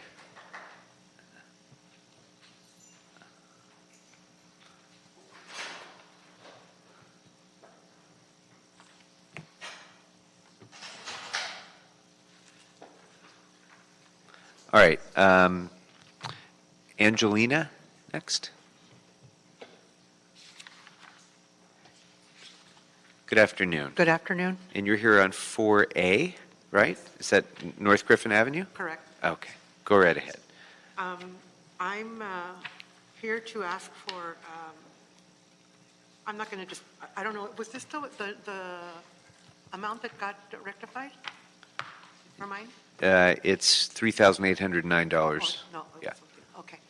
I'm here to ask for more time to be able to pay and to be able to correct the violations. I'm on the title. It was my parents' home. I was their caregiver for the last, safely I could say 15 years ago, from 15 years on. And I hung on to the job. So I was trying to work. And so the house, did I take care of the house? No, I took care of them. My mom passed away a year ago. So now I'm in the process of trying to take care of, I'm not taking care of her anymore. 4 or 5 years ago, I didn't demote myself. I took a downsize of position so that I could be with her. So I took a hit in terms of my pay. But I don't not pay my whatever I owe, I pay. But then when she passed, I took another hit because what she was getting for Social Security were the 40 hours a month that I had taken the pay cut. They equaled. So I'm having to now live on less money because. So can I ask you a question? Yes, sir. Did you take title when she passed away? No. My dad decided that the house had to be in his name, her name, and mine. Okay, so. But I call it my parents' home because, you know. Right, so you were all jointly on the title? Correct. And were you living in the house when you were taking care of your parents? Yes, but then we moved. then I moved her over to where I was when, Okay. I'm trying to get the sequence. So then we have been living up to a year ago, she was living with me, and the house was not being taken care of. I have been paying the taxes, the water and power. Okay. So the reason I ask this is that we don't impose liens on owner-occupied properties. So if you or your mom were the owner and occupant of that property, and you can demonstrate that to building and safety, then there may not be a need for a lien at all. It may be contrary to our policy, in fact. And I do note that the department had asked that we advance this without a recommendation, which would allow you the additional time, the next 30 days or so, to talk to your council member and kind of go through the facts of this. Yes. Your council member is Gil Cedillo. Cedillo. Yeah. Okay, the other thing I want to say is that I did, any day now, I don't know, like within a week, I took a withdrawal from my 403B so that I could take care of stuff. I just need time I understand. to get the money and then time to get somebody to do whatever. And then just lastly, I'm not here to complain about anybody, but I do want to state that a couple of times when the inspector was, there was a schedule, and I forget the dates. There was one time he showed up before time. So by the time I got there, my sister said, he came and went, but it was before. Okay. And then this last time, which was, I don't know, about a month ago, he came after. Okay. And I sat there, really, I sat there for the whole time, and I brought my brother-in-law with me because after I left, he showed up, and my brother-in-law said, he came. Okay, so I'm so sorry to cut you off, but we have to give everybody the same amount of time. So what I'm going to suggest is this, because I'm going to propose to the committee, and we will probably vote to advance this without a recommendation. That means that this matter will go to the full city council at a meeting more than 30 days from now, 30 days or more from now. So that gives you a month to go and talk to your council member and to try to work out some arrangement with the council member to make a motion on your behalf when it comes before council. So maybe he and his staff will decide an outcome different than this, but that's up to their office to discuss with you, and you can work it out with them. And then I think on this owner-occupied issue, the facts that I just heard sound to me that may be an issue as well. So you might want to speak further both with your council member and with building and safety about whether the property was owner-occupied. Because if it was, the money is still owed, but there won't be a lien. Right. Okay? So I'm going to recommend that you go and talk to your council member as quickly as you can. Yes. If you'd like, you can go down to the 4th floor today and ask to speak with somebody from his staff. I should be at work. Well, it's up to you. Or you can call. It's 473-7001 is his phone number. I'm sorry, 47? 213-473-7001. Got it. Gil Cedillo. Cedillo. Okay? I got it. All right. Thank you, ma'am.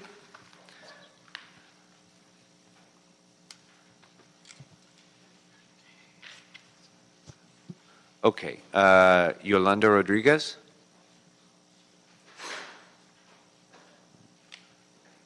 Deborah White?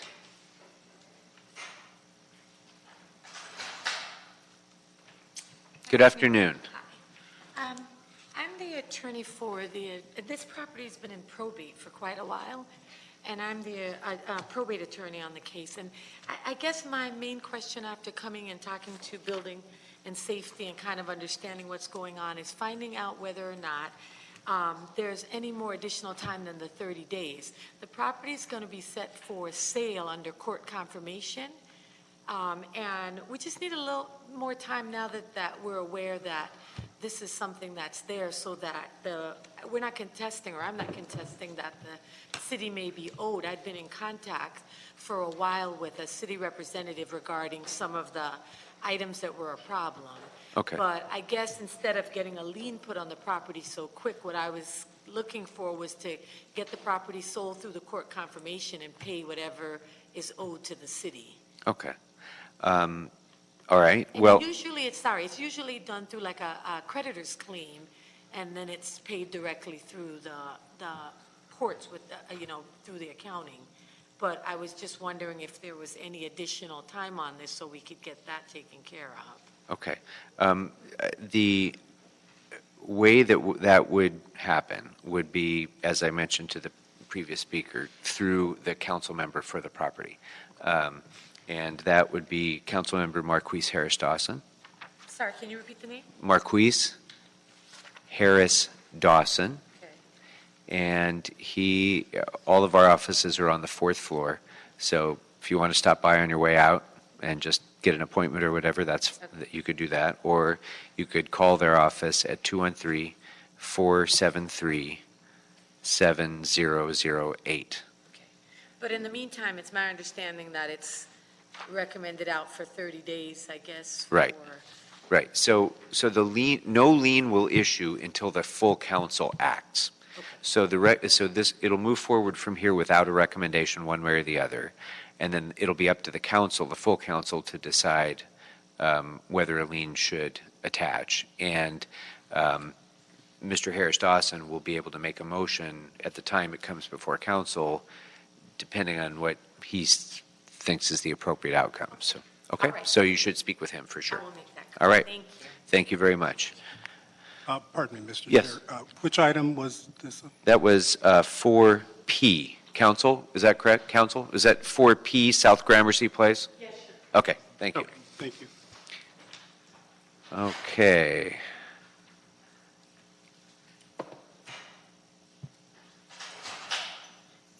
Okay. I have no other sign-ins here, but ma'am, did you want to speak? Okay. Yes, come on up.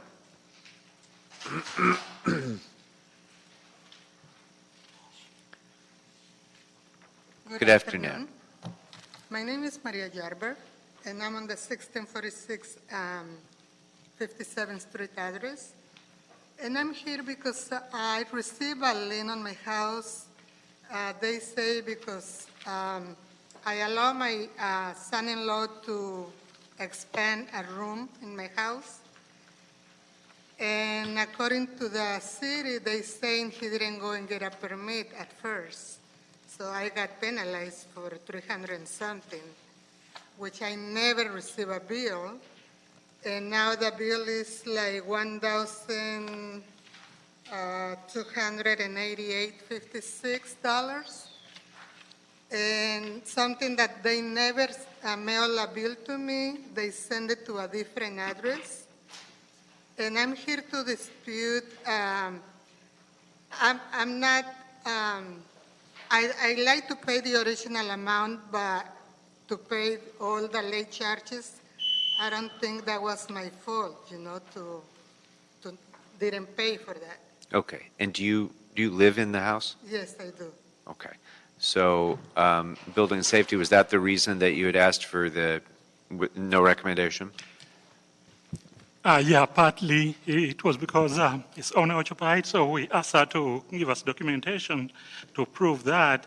And also she claims she didn't receive the invoices. We are going to look at that as well. Okay. And all right. So I have that documentation, and I took it to 84 in Vermont okay. with Mr. Bruce Todd. Okay. So I'm going to recommend that we advance this without a recommendation of the committee. Now that means that no lien will be attached to your property until the council acts, and that'll be more than 30 days from now, okay? So in those 30 days, what I recommend that you do is talk to your council member, Mr. Marquise Harris Dawson, and Mr. Harris Dawson, he's on the 4th floor, and if you'd like to take down his phone number, I can give it to you. Yes, please. It's 213-473-7008. But what I would suggest is, since you're here, if you can just go and talk to a member of his staff now, because they have to take if you want to get this changed, they have to take some kind of an action. Okay. And if they don't take an action, the council will just vote on the recommendation of building and safety. Okay? Thank you very All much. right. My pleasure. Thank you. All right. Ma'am, is there any other speaker on liens? Okay. All right. Mr. Williams, care to summarize? Certainly.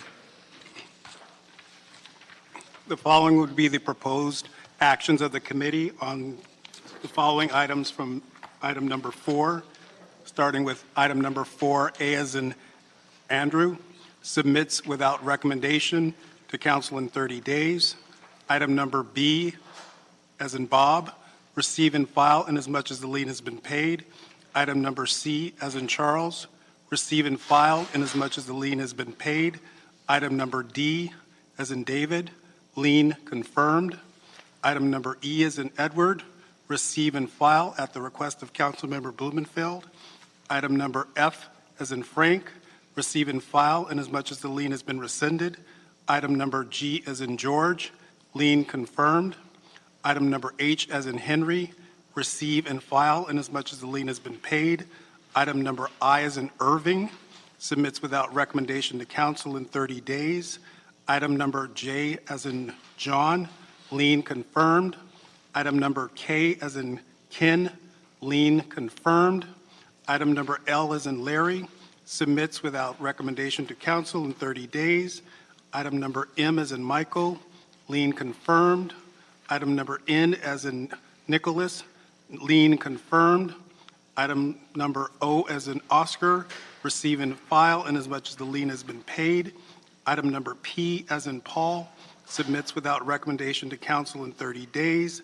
Item number Q as in Quality, submits without recommendation to council in 30 days.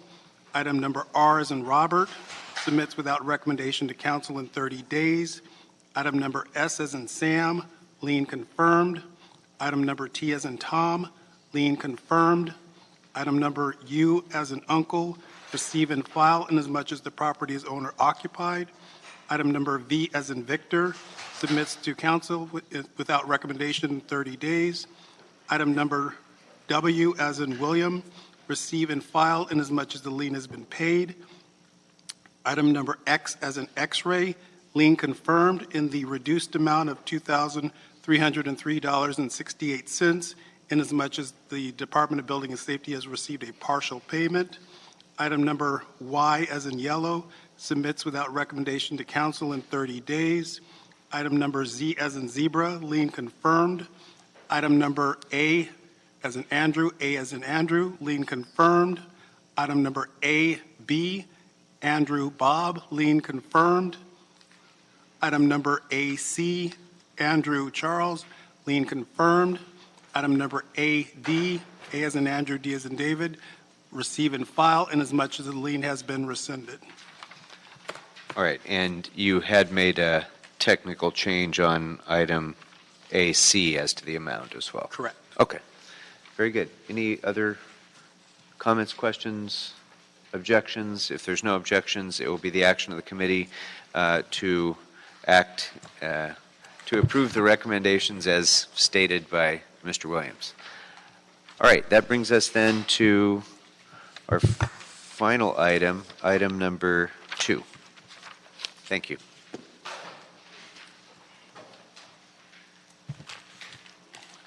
Mr. Chair, Richard Williams, City Clerk, for the record, on item number 2, we did receive a trust agreement that was transmitted on Friday that should have been part of the ordinance, and that has been distributed to all of the members and a copy provided to the public.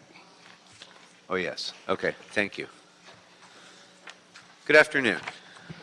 Good afternoon, Councilman and members of the Budget and Finance Committee. I'll put this a little bit closer to me.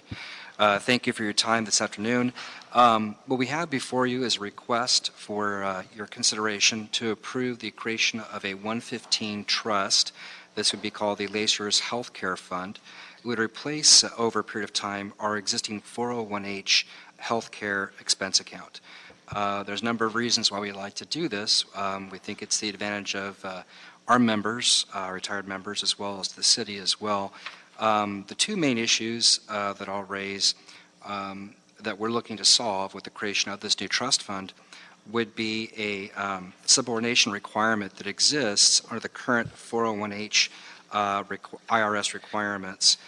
That is such that health benefits combined with life insurance must be less than 25% of all aggregate pension plan contributions. And again, what we're looking at is the tax exemption that we receive currently under that 401h account. While we're under that limit currently, at some point in the future, we could approach or even exceed that limit. So the creation of the 115 trust would preserve the current tax exempt status for those retiree health care costs. The other benefit is we kind of find ourselves in a somewhat anomalous situation with some of our health plan carriers having provided us with premium reductions. It doesn't happen very often that health plan costs, based on the prior utilization, show a slight decrease. So what we're unable to do with the 401h account is essentially retain the member contributions, the savings associated with that. And as we look forward, we know that health plan costs will likely grow over a period of time. Certain years, we may even see some spikes in the health plan costs, the health premium costs. So what we'd like to do is establish the 115 trust so that the member contribution savings can be reserved, and then as we have future increases in the health plan, we can smooth those out to make those costs more predictable, more consistently even for our retired members. These retired members are often on fixed and reduced incomes, and having that continuity, the predictability of their health plan costs going forward, we find that would add great value to them in their retirement. And the other benefit, frankly, is that with the creation of this 115 trust, the savings that we have within the 115 trust would be invested just as we invest our pension amounts as well. So the higher return possibilities on those investments, we do have some health plan savings with Anthem, one of our carriers, that does get some minimal interest accrual, but nothing like what we can do with our investment returns. So it gives us the ability to, again, avoid the subordination limit of the 25%, as well as provide us with an opportunity to reserve some funds to help smooth out future health care costs going forward. I have here City Attorney's Office. They were greatly assisting us in this process, drafting the ordinance, the report, and staff as well. We're happy to answer questions you may have on this or our health plan program itself. Okay, thank you. Mr. Blumenthal. I think I actually understand it now. I was trying to figure out before if this was if this was caused by some of the new tax issues, but it sounds like it was not. It really has to do with this 25%, because it seemed like such a great idea. Why didn't we do it 5 years ago or 10 years ago or last year? So that's why I was assuming it had to do with the tax change, but it sounds like it didn't. It's just that we're getting close to our cap. Is that? That's correct. And I think when we created the 401h account, if the 115 trust was an available tool at that time, we would have gone down the road of having the 115 trust. And we see a number of our peers are going down this path of establishing 115 trusts.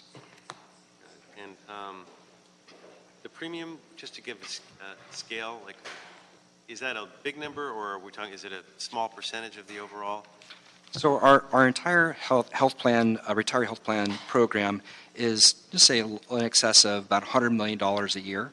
And obviously the cost to our members will vary depending upon how much of a subsidy they have based on their years of service, as well as what type of planned care they may need. If they're in an HMO versus, say, a PPO care, their costs can vary. But it's roughly about $100 million in terms of the scale for the entire retiree health care program. And then the premium rebates or whatever is it? So we have premium subsidies. I can have Alex speak to the limits. We annually have to go back to our board to get approval on the premium subsidy amounts for the members. Alex, you want to share that? Yeah. I don't need to know the exact number. I was just trying to get a sense of, is this sort of marginal money that we're talking about, or are we talking about real money, so to speak? In terms of the savings for the establishment of the 115 trust, this is not going to be a huge savings to the members. What it does is, much as we do with our pensions, it would be more of a smoothing is what we're looking at. We'll have maybe $2-3 million in premium savings for a year, And those monies, instead of doing a partial payment, the members would make a reduced payment, let's say 1 month out of their entire year. Instead, the monies would be reserved for them to help buy down future increase in the premiums. It sounds great. Is there any downside to this? No, we think it's a positive action to take. There's not really a downside that we see. We think it's a good move for the city as the plan sponsor. We think it's a great move for the retired members. And again, I think in terms of trying to smooth out, again, have those predictable future health plan costs as much as possible is really important.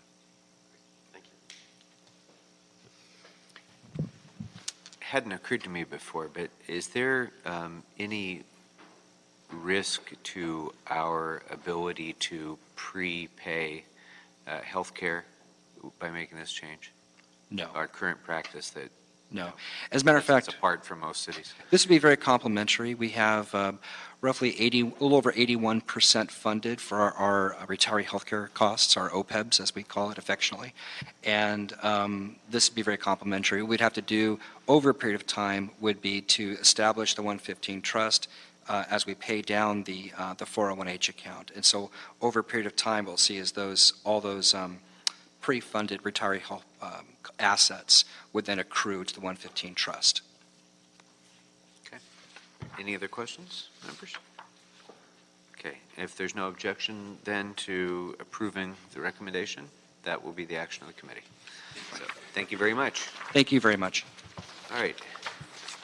Is there any other business before the committee? Mr. Chair. I think we exhausted general public comment. Yes.